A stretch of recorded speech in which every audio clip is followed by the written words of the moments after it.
9 minutos para las 8 de la mañana. Bueno, pues quiero compartirles, he escrito algo que quiero hacerles llegar. Tabasco tiene por primera vez un presidente de esta tierra y esto ha llenado de alegría a la mayoría de los tabasqueños, incluso de otros partidos políticos. Pero la historia pudo ser diferente si López Obrador se rinde cuando le renunció a la oficialía mayor a González Pedrero o cuando perdió la gubernatura primero ante Salvador Neme y 6 años después ante Roberto Madrazo, o cuando su gente fue garroteada en la manifestación que realizaba en Plaza de Armas, o ante el desafuero que enfrentó siendo jefe de gobierno del Distrito Federal, o cuando falleció su esposa Rocío, o cuando perdió en el 2006 ante Calderón, o en el 2012 ante Peña Nieto, o ante la andanada de ataques en casi todos los medios de comunicación, incluso con mentiras o medias verdades, y se le cerraban los espacios en los medios convencionales de comunicación, o cuando un problema cardíaco lo hizo detenerse por unos días. Pareciera que esta es la crónica de una historia de fracasos tras fracasos. Andrés ha demostrado ser un hombre de ideales, de una capacidad impresionante para resignificar sus derrotas y reponerse de ellas. La resiliencia se hace en vida en él al caer y no permanecer en el suelo. Respira, toma fuerzas y sigue. Pierde una batalla, pero su mirada no estaba puesta en una batalla, sino en ganar la guerra.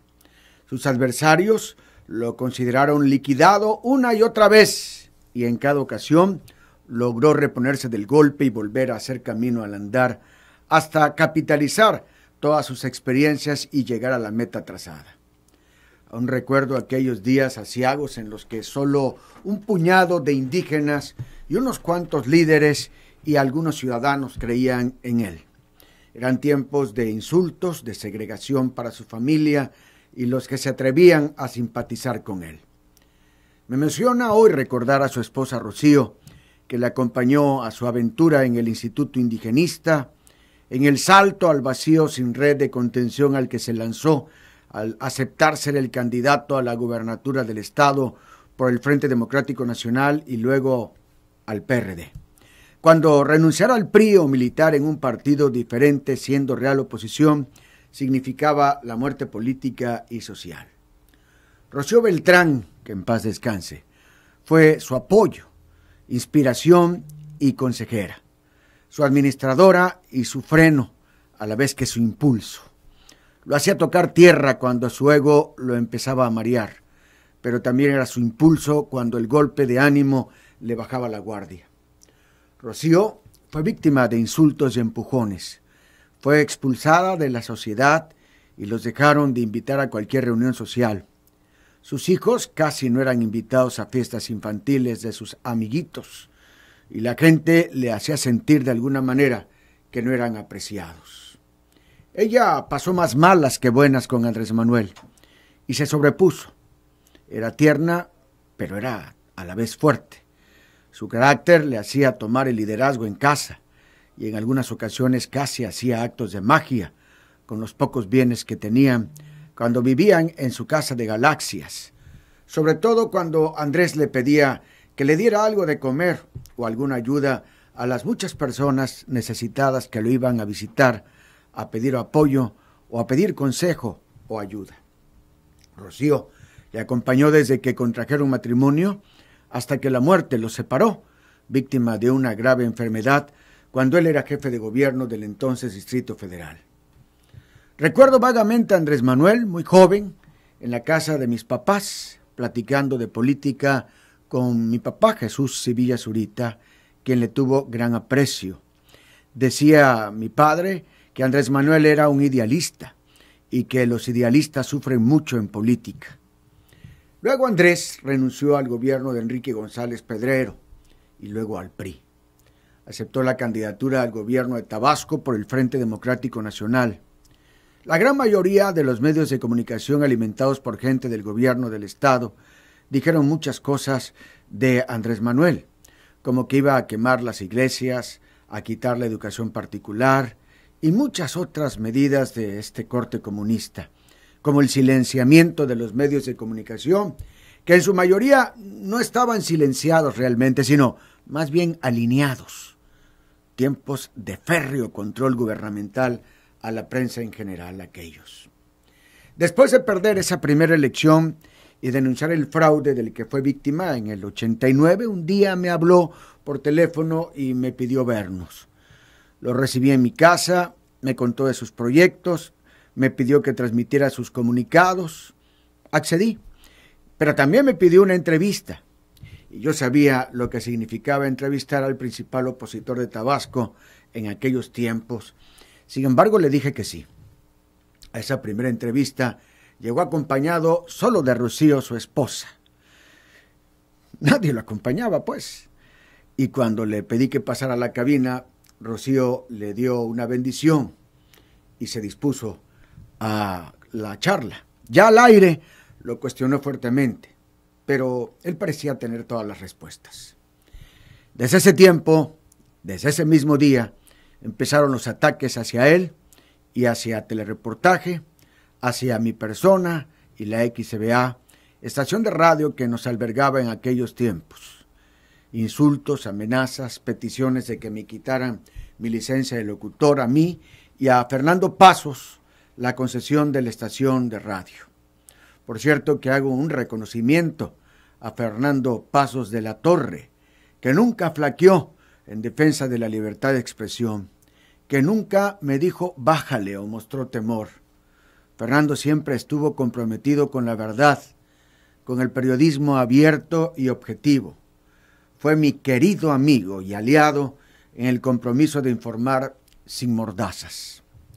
Después de eso, vinieron muchas presiones y amenazas, muchas amistades que dejaron de saludarnos, críticas en medios escritos e incluso presiones de amigos de mi papá que me pedían que le bajara, que le dejara de dar espacios a Andrés Manuel y a la oposición que gradualmente crecía aquí en Tabasco. Andrés Manuel nos sorprendió cuando lo vimos como candidato al gobierno por primera vez y le dijeron que no podría y no le importó. Nos volvió a sorprender cuando de nueva cuenta aceptó ser candidato al gobierno enfrentando a Roberto Madrazo y le indicaron que estaba loco y no escuchó. Luego cuando dijo que iba por la dirigencia nacional perredista, algunos ya empezaban a creer en él. Sin embargo, le dijo mucha gente que era demasiado. La buscó y la ganó y realizó un buen trabajo al frente de esta.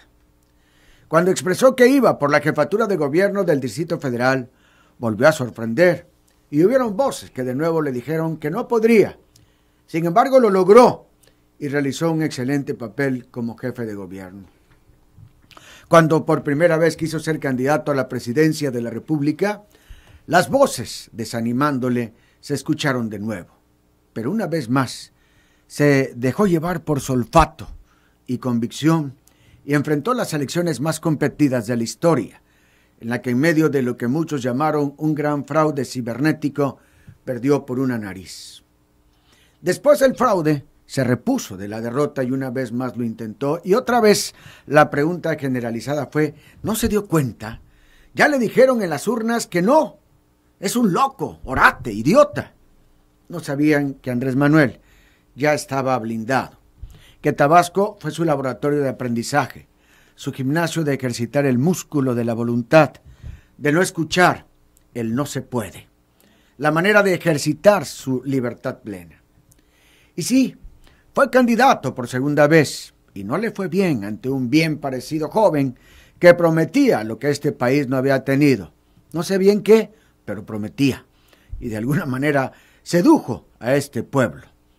Aunque no leyera el candidato, aunque no fuera por consiguiente culto, y más bien la superficialidad fuera su manera de vida, y aunque no les ayudaron ni siquiera a sus hijastras, con declaraciones en las que una de ellas trató al pueblo de plebe y más.